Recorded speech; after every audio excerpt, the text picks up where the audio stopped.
Avant la fondation du monde, nous avons été prédestinés à être les enfants de Dieu.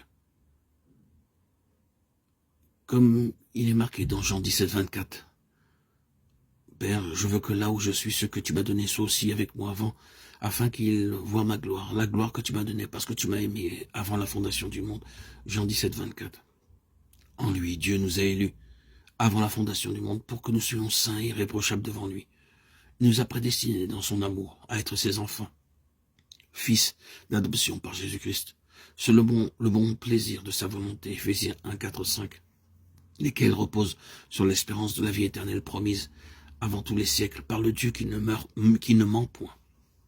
Tite 1, 2, qui nous a sauvés et nous a adressé une sainte vocation, non à cause de nos œuvres, mais selon son propre dessein et selon la grâce qui nous a été donnée en Jésus-Christ avant les temps éternels et qui a été manifestée maintenant par la venue de notre Sauveur, Jésus-Christ, qui a réduit la mort à l'impuissance et a mis en évidence la vie et l'immortalité par l'évangile de Timothée 1, 9, 10.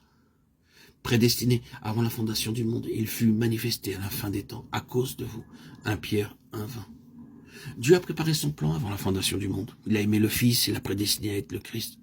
Dieu nous a choisis pour être des fils. Mais il faut aussi ici faire la différence entre l'élection qui concerne notre choix en tant qu'homme et la prédestination qui nous accorde le droit de la filiation spirituelle. Dès avant les temps éternels, Dieu nous a fait grâce, résolu à nous faire partager sa vie et non sa déité.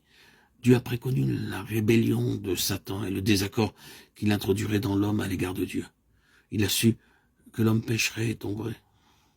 C'est pourquoi Dieu a tenu conseil avec son Fils avant la fondation du monde, en vue de son incarnation et de sa mort sur la croix.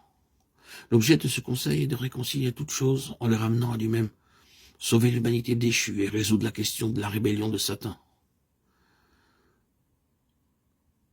Nous avons été prédestinés depuis la fondation du monde. Alors le roi dira à ceux qui sont à sa droite, « Venez vous qui êtes bénis de mon Père, prenez possession du royaume qui vous a été préparé dès la fondation du monde. » Matthieu 25, 34. Pour nous qui avons cru, nous entrons dans le repos. Selon qu'il dit, je jurai dans ma colère, ils n'entreront point dans mon repos. Il dit cela, quoique ses œuvres aient été achevées depuis la création du monde. Hébreux 4, 3.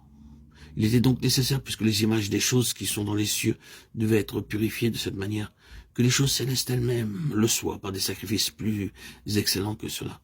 Hébreux 9, 26. Et tous les habitants de la terre l'adoreront, ceux dont le nom n'a pas été écrit dans le livre de vie de l'agneau, qui a été immolé dès la fondation du monde. Apocalypse 13, 8. La bête que tu as vue était, et elle n'est plus. Elle doit monter de l'abîme, et elle est à la perdition. Et les habitants de la terre, ceux dont le nom n'a pas été écrit dès la fondation du monde dans le livre de vie, s'étonneront en voyant la bête, parce qu'elle était et qu'elle n'est plus, et qu'elle réapparaîtra. Apocalypse 17, 8. Ces versets font référence à tout ce que Dieu a fait depuis et à partir de la fondation du monde. Que nous parlions de l'agneau immolé, de nos noms écrits dans le livre de vie ou du royaume éternel, tout ceci Dieu l'a fait dès la fondation du monde.